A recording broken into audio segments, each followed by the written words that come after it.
আমার হাতে একটা সেট আসছিল নোকিয়া T1423। এটা নেটওয়ার্কের সমস্যা। তো আমি নেটওয়ার্কের সমস্যা সলভ করার জন্য মোবাইলটাকে আগেই খুলে রেখেছি, তারপর ভিডিও স্টার্ট করলাম।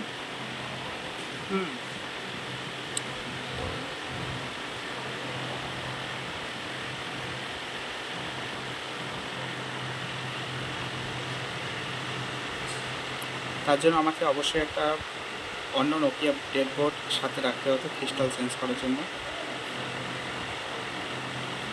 আমি সাথে একটা পুরানা ওল্ড ডেড নোকিয়া সেট নিয়ে রাখছি, সেখান থেকে ক্রিস্টাল নিয়ে আমি এই সেটে বসাই নেব।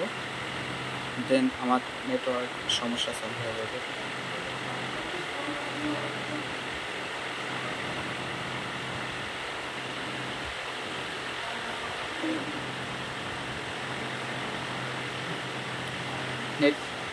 নেটওয়ার্ক সমস্যা সলভ করার সময় প্রথমে স্টেপ বাই স্টেপ চেক করা আমি অলরেডি চেক করে রেখেছিলাম। যখন বুঝতে পারলাম যে এটা পাক্কা ক্রিস্টাল থেকেই সমস্যা, তখন আমি পাশে একটা ক্রিস্টাল রেখে ওই ক্রিস্টাল তুলে রেখেছি, আর পাশে একটি ড্রেস সেট নিয়েছি ক্রিস্টাল তোলার জন্য, তুলে ওখানে বসানোর জন্য।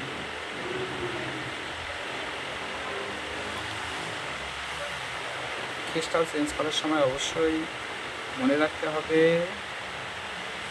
যে সিপিইউর মধ্যে যাতে কোনো রকম হিট না লাগে।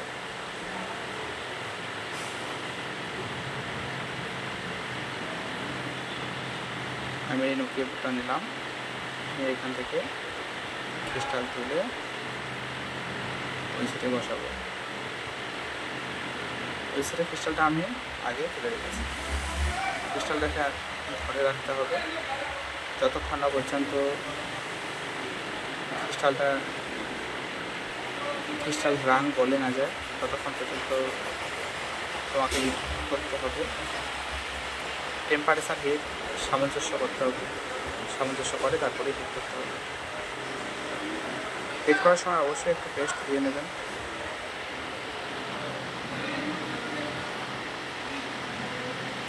যখন ক্রিস্টাল যে সেটে নেটওয়ার্কের সমস্যা সে সেটে যখন ক্রিস্টাল বসাবো অবশ্যই মনে রাখবে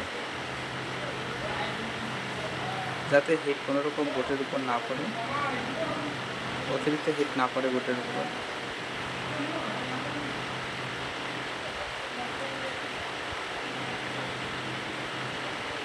দেন সিপিইউর উপর যদি তেমনটা হিট না পড়ে, সিপিইউর ভিতরে যে ছোটো বল থাকে সেগুলো গলে গেলে সেট ডেড হয়ে যেতে পারে। তার জন্য সেটাও তোমাকে ধ্যান রাখতে হবে কাজ করার সময়।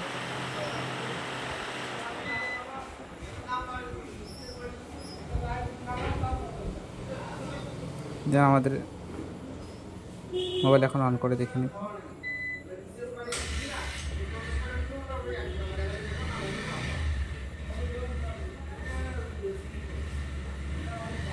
অবশ্যই বোর্ড ঠান্ডা করার জন্য একটু